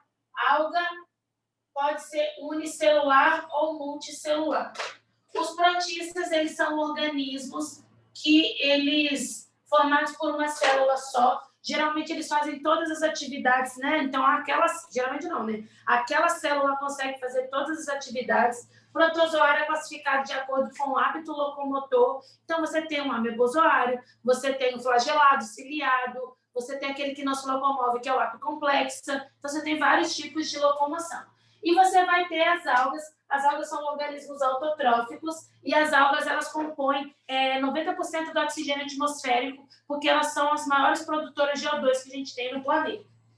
Fungos são organismos que são multicelulares na sua essência, mas tem algumas exceções, por exemplo, as leveduras, que são unicelulares, leveduras, a cândida, por exemplo, que também é unicelular, tá? Então, tem algumas exceções unicelulares, e aí eu coloquei alguns exemplos ali para vocês. Fungo, ele tem uma muscularidade diferente porque o corpo dele é formado por hifas, e ele armazena glicogênio como substância de reserva, porém, a parede celular dele é de quitina. Os fungos causam algumas doenças, a gente chama de micoses no geral, tá? Então, você tem candidíase, que você tem aftas na boca. Aí na boca a gente vai chamar de sapinho, mas é a mesma cândida, tá? A cândida albicans, se ela ficar na boca, ela causa sapinho. Se ela estiver na região genital, a gente chama de candidíase. Candidíase é um problema que ataca 9 entre 10 mulheres, tá? Várias mulheres na vida já tiveram candidíase e se não teve, vai ter até morrer, tá? Só uma que vai ficar ilesa disso, que é uma coceira sem fim. No homem pode formar machucados na região da glândula, do pênis, mas enfim. Outra doença de fungo são as micoses, mas vocês conhecem, né? Pano branco, frieira, que mais? São micoses no geral, tá? Outra coisa que vocês têm que saber aqui são as plantas e animais. Plantas e animais são organismos eucariontes, só multicelulares. Então, vou colocar aqui, ó, as características em comum. Eucariontes, sempre multicelulares, só que não forma tecido. Sem tecido. Ops, que louca!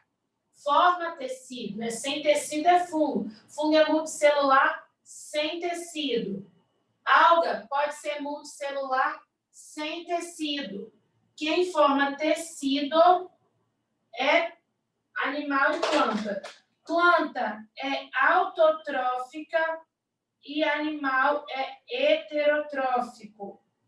Ou seja, animal precisa se alimentar e planta não. Animal pode ser porífero, quinidário, platomito, nematomito, molusco, anelídeo, artrópode, equinodermo e cordado. Quais são as doenças mais comuns que são cobradas dos animais? Você vai ter, por exemplo, esquistossomose, que é uma doença endêmica no Brasil. Você faz cocô, esse cocô chega no recurso hídrico. Quando chegar no recurso hídrico, você vai ter a eclosão desse ovo, vai liberar uma larva, a larva vai entrar no caramujo ela se transforma na cercária, a cercária penetra na pele da pessoa e começa o ciclo que vai passar pelo pulmão. Toda doença que tem infestação ativa, quando o verme cai na corrente sanguínea, você vai chamar de doença de ciclo pulmonar. Quando não cair na corrente sanguínea, você vai falar que não tem ciclo pulmonar. Se você comer para poder se contaminar, você vai ter uma doença de infestação passiva. Você está comendo aquilo. Não é o agente causador que ativamente te procurou e te causou.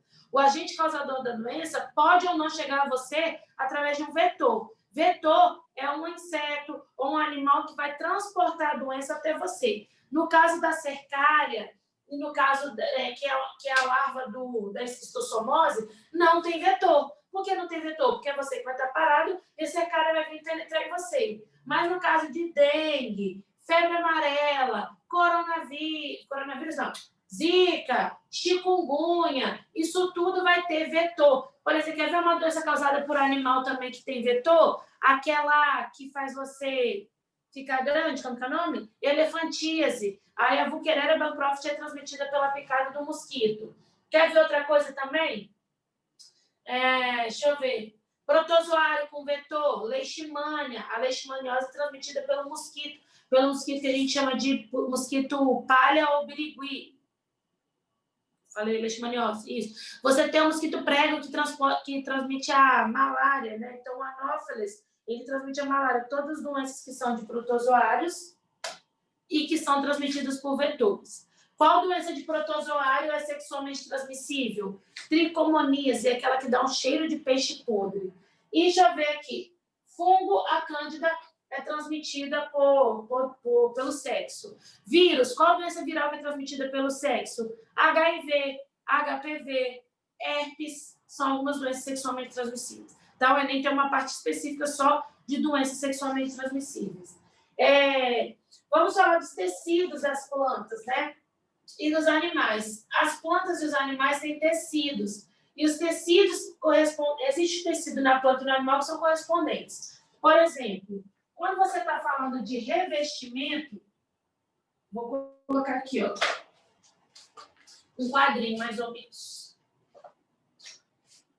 Planta. Aqui eu vou colocar animal.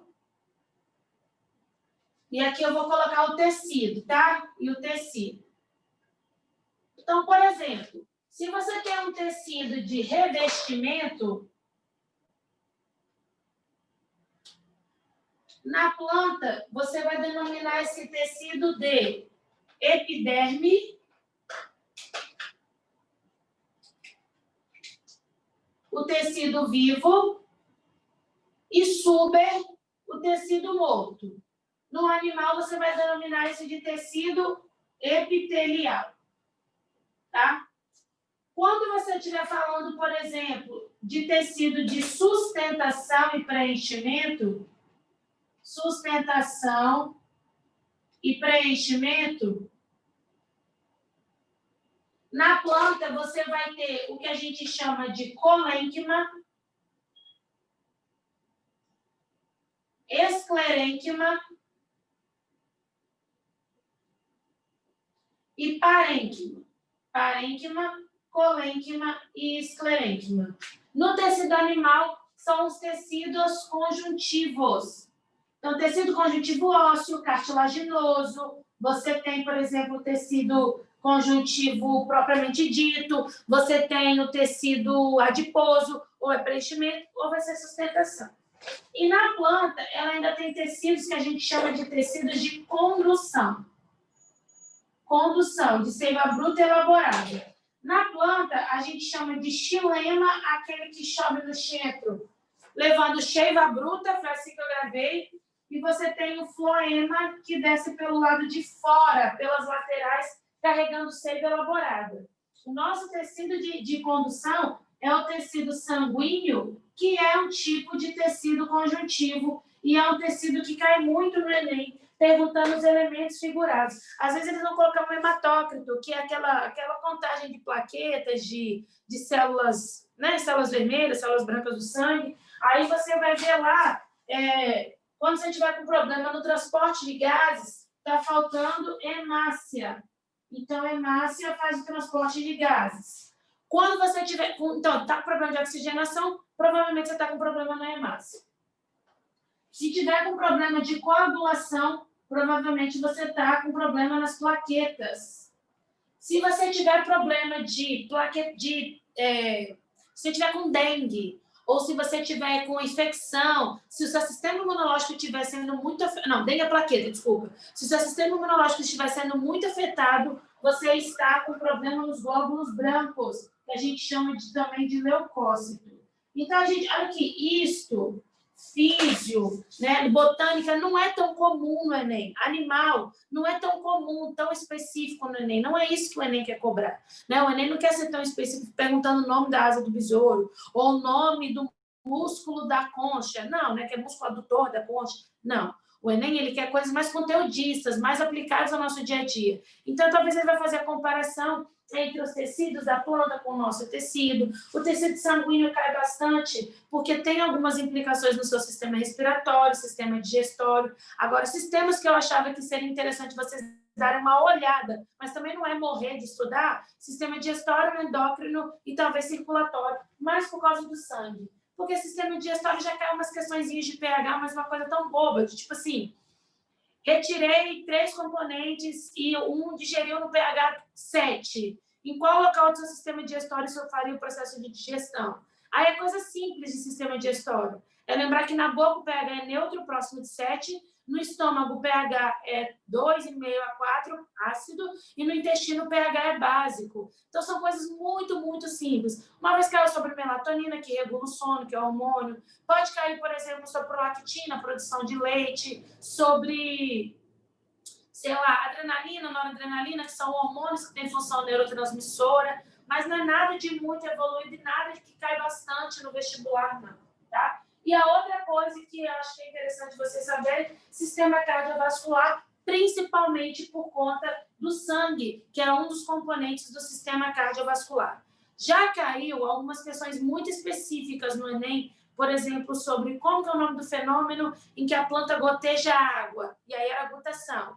Como que é o nome do processo em que a planta sobe em direção à luz? Fototropismo positivo. Mas isso são coisas tão pequenas que eu acho que de hoje para daqui 2 dias, que é a prova, não vale a pena você estudar. Vou terminar a aula de agora falando de algumas coisinhas só, que é o processo da parte de ecologia. Deixa eu ver aqui.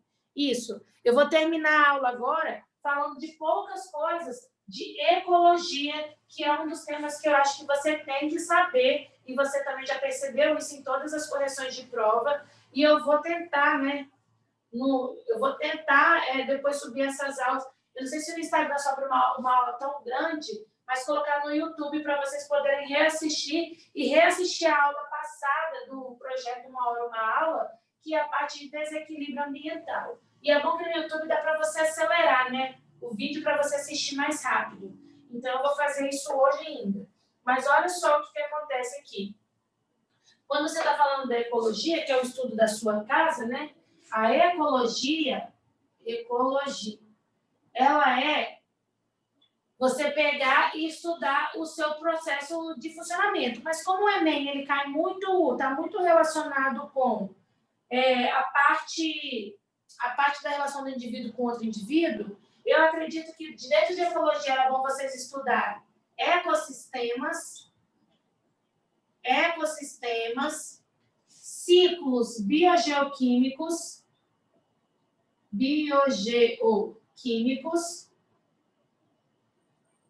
e também estudar a parte de desequilíbrio ambiental. Vou colocar aqui cada coisinha que eu acho que é interessante vocês estudarem. E eu falei, né? Vou colocar lá. Esse negócio de ciclos biogeoquímicos e desequilíbrio ambiental, eu vou dar uma palhinha para vocês aqui, mas tem uma aula inteira deles que eu vou subir no YouTube agora para vocês, do projeto Uma Hora, Uma Aula, que já foi dado 2 semanas atrás, acho, sem ser na semana anterior, na outra, que é justamente sobre essa parte que é muito cobrado no Enem. Então, vale a pena vocês assistirem lá. Mas o que a gente vai falar de ecossistema? Ecossistema é o estudo a interação da comunidade, que são os fatores bióticos, mais fatores abióticos, físicos, químicos e geológicos. E os ecossistemas geralmente estão relacionados com cadeia alimentar. Em uma cadeia alimentar você vai ter o produtor, o consumidor primário, o consumidor secundário, e aí você vai, consumidor terciário. Por que consumidor primário? Porque é aquele que consome primeiro. Por que consumidor secundário? Porque vai ser o segundo a consumir. E assim vai. O produtor, como o nome já diz, produz o seu próprio alimento. Ele vai pegar e fazer o processo de foto ou quimiossíntese. A fotossíntese ou a quimiossíntese vai ser feita pelo produtor quando o produtor ele faz introduzir a energia no ecossistema. O produtor ele introduz a matéria no formato de glicose e a energia no ecossistema, que são as ligações da glicose. Só que como que acontece a energia no ecossistema? A energia no ecossistema ela é unidirecional e ela vai sendo perdida. Então, se perguntar como que é o fluxo de energia no ecossistema, o fluxo de energia é unidirecional e perdida. Como que é o fluxo de matéria? O fluxo de matéria é cíclico e é devolvido ao ecossistema. Mas, gente, para ser devolvido para o ecossistema, você tem que plantar uma coisa aqui e deixar essa coisa morrer aqui. O que acontece com o empobrecimento dos solos? Eu faço uma agricultura gigantesca, eu pego uma área gigantesca, eu faço processo de desmatamento dessa área. Desmatei essa área, eu planto um monte de coisa. Então, primeiro eu já coloco uma monocultura e nessa monocultura eu planto um monte de coisa que é tudo igual. Então, você não vai repor os nutrientes de forma diferente. Você vai fazer essa reposição idêntica, né, dos nutrientes. Aí, o que vai acontecer nesse processo todo? Você simplesmente vai pegar aqueles nutrientes e vai tirar e vai levar para a cidade, né? Então, você tira do campo e leva lá para a cidade. Vai levar esses nutrientes que tirou do solo para outro local. Eles não vão ser devolvidos para o solo. E aí começa a ter prejuízos no ambiente. Começa a ter escassez do solo, escassez de recursos, você tem que começar a usar adubo. Se você usar adubo, você pode causar desequilíbrios, você pode causar problema nos ciclos biogeoquímicos. Então, tem que se tomar muito, muito, muito, muito cuidado com esse tipo de questão, porque é isso que cai no Enem. Como que a agricultura vai afetar no desequilíbrio? Como que a agricultura afeta nos ciclos biogeoquímicos? Como que você, por exemplo, retirar essa espécie aqui pode impactar nessa cadeia alimentar? Então, uma população, ela tem um crescimento controlado, né? Então, o produtor, a presa controla a população do predador e o predador controla a população de uma presa. Se você tira o predador, não tem quem vai comer aquele indivíduo. Se aquele indivíduo não está sendo comido, ele vai multiplicar e vai aumentar demais a quantidade. Se você, por exemplo, coloca uma quantidade alta de predador, vai ter menos presa para predador. Então, o predador vai comer todo mundo e vai morrer de fome. Qualquer alteração que você faça aqui, você vai causar um desequilíbrio ambiental. Então, por exemplo, se eu eliminar o consumidor secundário, você não vai ter mais quem come o consumidor primário. Vai aumentar o consumidor primário. Aumentando o consumidor primário, vai diminuir a quantidade de produtor, porque agora vai ter mais boca do que comida. E aqui é a mesma coisa. Se faltar comida para o consumidor terciário, ele tende a diminuir. Então, qualquer indivíduo que você elimine de uma cadeia alimentar causa alterações severas e muito importantes para o ambiente e está relacionado principalmente aos desequilíbrios. Tá? Os ciclos biogeoquímicos estão relacionados principalmente com essa devolução de matéria para o ambiente. Existem vários tipos de ciclo, de novo. Eu vou colocar para vocês, eu vou subir agora no YouTube o vídeo da aula de ecologia, né, de desequilíbrios e ciclos biogeoquímicos. É interessante vocês assistirem, porque é uma aula que está bem completa, eu acho bem legal. Mas os ciclos biogeoquímicos, você tem aqui o ciclo da água, o único ciclo que você não sofre transformação química, só transformação física, e é o ciclo que vai fazer o processo de renovação de hidrogênio e oxigênio. Você tem o ciclo do gás carbônico e do oxigênio, que é o ciclo em que fotossíntese e respiração equilibram a quantidade desses gases na natureza. Se você tem aumento da combustão, seja por queimada, fogueira, carro, oxidação, combustão, você pegando o orgânico petróleo, né, carbono que já estava enterrado há muito tempo, fazendo o processo de combustão e devolvendo ele para a natureza, você altera o equilíbrio entre esses gases. E se você aumentar demais o gás carbônico, você tem o efeito estufa, que é um desequilíbrio ambiental. Um outro ciclo biogeoquímico que tem é do nitrogênio. O nitrogênio é do N2, que é atmosférico. Ele é primeiro transformado em nitrato, e aí o nitrato vai absorver, vai fazer o processo de ser depositado no solo e absorvido pelas plantas. Você também tem o ciclo do fósforo e do enxofre, e esse ciclo também foi dito na outra aula. Agora, desequilíbrios ambientais não caem não, né? Despenca. E todos os tipos de desequilíbrio. Por exemplo, desequilíbrio do ar, poluição atmosférica com componentes com fuligem. Você pode ter efeito estufa. Efeito estufa é o aumento do gás carbônico na natureza. Você pode ter o buraco na camada de ozônio, buraco no ozônio. Você pode também ter aqui questões de inversão térmica, quando fica quente à noite, porque retém também.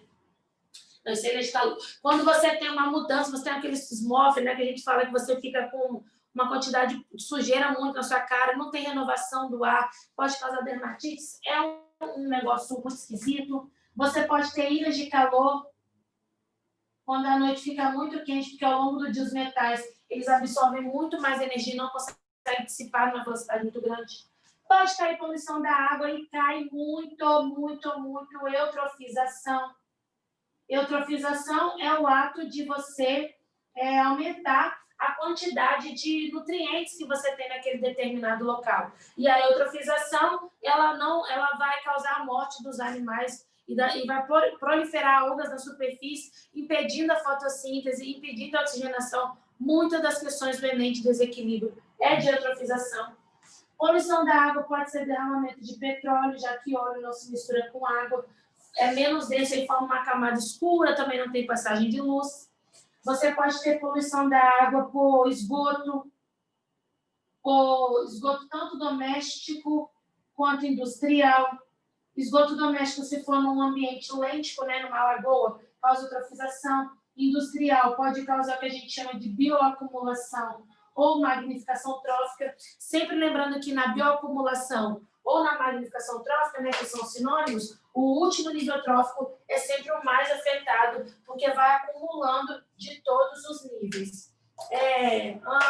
Você pode ter poluição da água, do solo, Derramamento de petróleo, você pode ter poluição do solo do tipo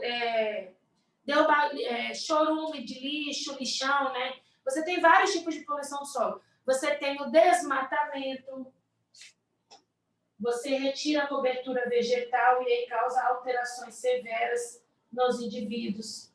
Além do desmatamento, você pode ter, por exemplo, quer ver? Erosão do solo, erosão quando vai criando buracos no solo porque não está protegido pela cobertura vegetal. Você pode ter vossorocas, que são buracos gigantescos, erosões gigantescas. Você pode ter também, quer ver? Um desequilíbrio, gente, que eu não falei. Vocês pensam aí? Assoreamento de rio, porque você está carregando... Retirou a mata ciliar, aí está carregando um monte daquele negócio para o rio, de sedimento para o rio, e mudando a altura da coluna de água, né? A profundidade da água. Às vezes um rio ele passa a ser não navegável. Um exemplo mais famoso para vocês é o Rio Doce.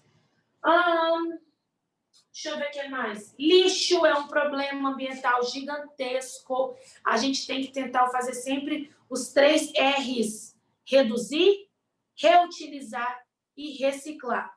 Reduzir, consumir menos. Reutilizar, dar um novo uso. Então, se eu tenho uma caixa de papel, eu posso pegar essa caixa de papel e utilizar ela agora como um porta-prato. Sei lá, posso fazer alguma coisa, eu estou dando um reuso. Reciclar é passar por um novo processo industrial. Então, uma camisa de garrafa PET é uma reciclagem, porque eu peguei garrafa PET e passei por um processo industrial e produzi um tecido. Tá? Então, você tem que reduzir, reutilizar e reciclar. Lembrando que coisas orgânicas você pode colocar na compostagem, produzir adubo, mas tem toda uma série de medidas sanitárias que você tem que tomar.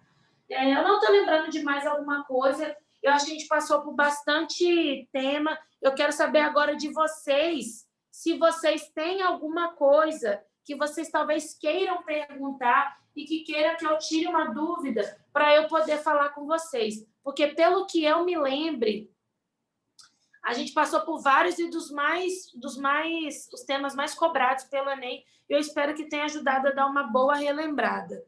Vocês têm alguma dúvida, gente, do que pode ser dito? Eu estava olhando novamente a questão de sistemas. Eu acho que não vale a pena vocês perderem tempo agora. É isso que eu falei, lembrar da função dos hormônios, mas também não muita coisa. Lembrar da tireoide, que T3, T4 atua no metabolismo, calcitonina, que promove a calcificação. Não ficar agarrado nesse sistema, porque o Enem é muita parte de ecologia. E aí assistam os 2 vídeos, para quem quiser assistir esse, para revisar, e o vídeo que eu vou postar para vocês da questão dos desequilíbrios e dos ciclos biogeoquímicos, para vocês não ficarem perdidos. Lembrando sempre que no ciclo do nitrogênio pode vir associado alguma questão de adubação verde ou risóbio, que deixa o solo lá já cheio de nitrogênio, você não depende das bactérias do solo. É muito legal esse tipo de questão. Tem alguma dúvida? Tem alguma coisa que vocês queiram que eu fale para vocês? Porque, se não quiser, eu vou encerrando a nossa revisão, desejando para vocês uma ótima prova no domingo, que vocês arrebentem lá, que ciências da natureza... Genética, se cair, deve cair grupo sanguíneo. E é sempre a primeira lei. Tipo, super muito tranquilo. IA, e B, IAzinho. Por que pais AB não pode ter filho O? Aí você tem que lembrar, que ele só tem ou IA ou IB. E O e Zinho. Ou por que pais Os não pode dar filho AB? Não tem nada de absurdo em questões de genética no Enem, tá? Então, como cai muito pouco, eu não priorizei para essa revisão também. Ai, Jesus. Então, mais alguém quer falar de alguma coisa? Acho que todo mundo tem, mas não custa nada eu colocar. Se quiser que eu fale alguma coisa e lembrar de última hora, meu telefone é esse aqui, 99646-3240. Manda mensagem que quando chega perto de prova, eu fico de plantão para vocês, para poder ajudar no que for preciso e chegar lá na hora da prova e arrasar. Gente, muito obrigada por ter assistido a revisão até aqui. Foi muito, acho, produtivo. A gente conseguiu falar bastante coisa. Eu espero que, de novo, ciência da natureza não seja problema para vocês, principalmente biologia. E depois me conta tudo o que aconteceu. Eu vou contando com vocês, tá bom? Beijo. Boa tarde, boa prova, fica calma e vai dar tudo certo. Já deu, né? Beijo, gente. Muito obrigada, tá? Então, nós fomos agora.